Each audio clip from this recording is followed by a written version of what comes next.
that I'm not gonna be bitter about love anymore because the world is too full of bitter hearts. So let's be cheesy for crying out loud. Let's start.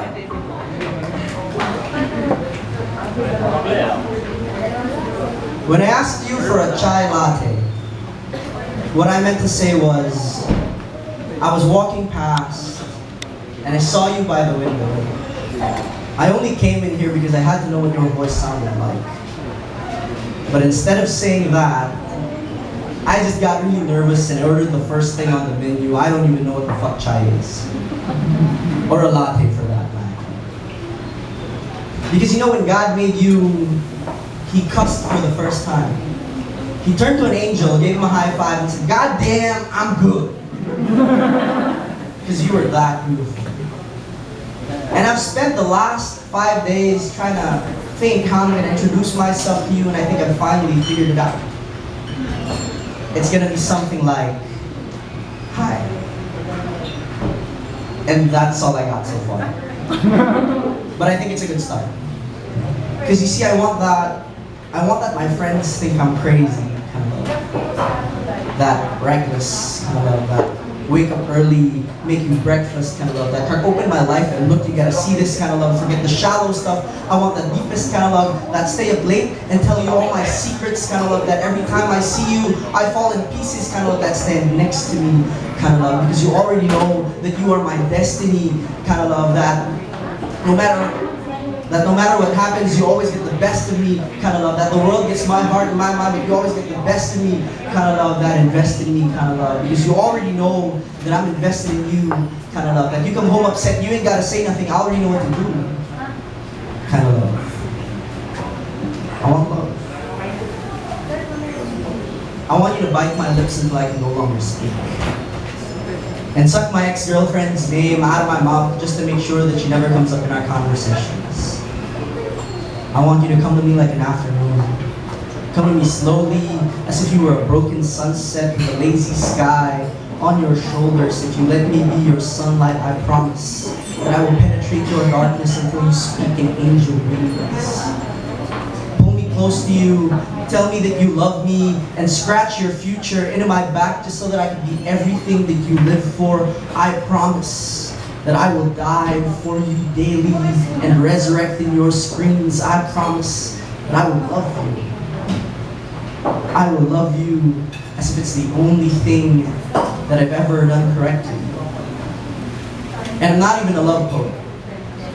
In fact, every time I try to write about love, my hands cramp, just to show me how painful love can be. And sometimes my pencils break just to prove to me that every now and then love takes a bit more work than you planned. And you see, I heard that love is blind, so I read all of my poems in Braille. And my poems are never actually finished because true love is endless. And I've always believed that love is kind of like a supermodel before she's photoshopped.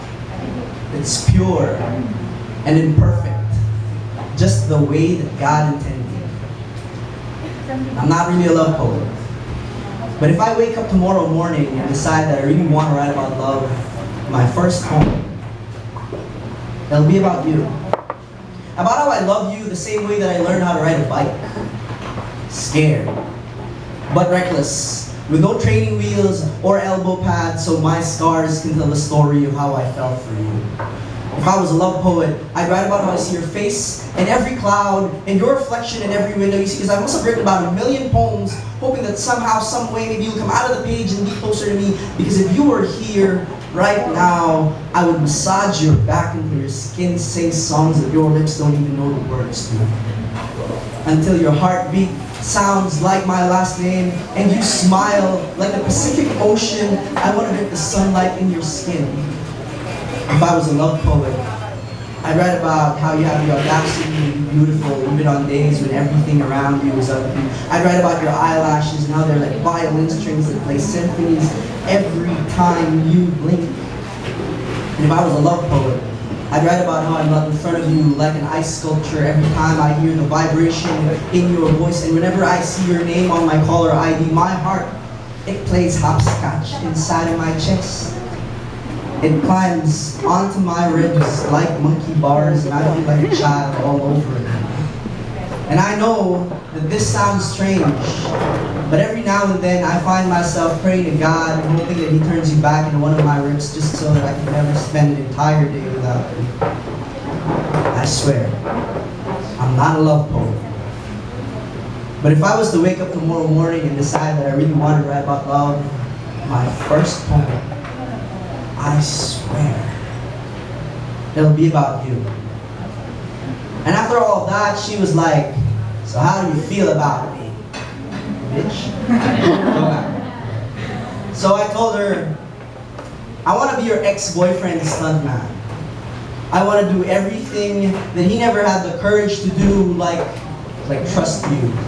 And I swear that when our lips touch, I can taste the next 60 years of my life, and some days I just want to swallow stacks of your pictures just so that you can be a part of me for a little while longer. And if I could, I would sample your smile, let your heartbeat do the baseline love. We could make the greatest love song of all time. Like whenever we stand next to each other, you can be At Last by Etta James, and I'll be Ooh Child when you're in pain. Or you can be candy-coated drops of rain, even though it never rains in Southern California.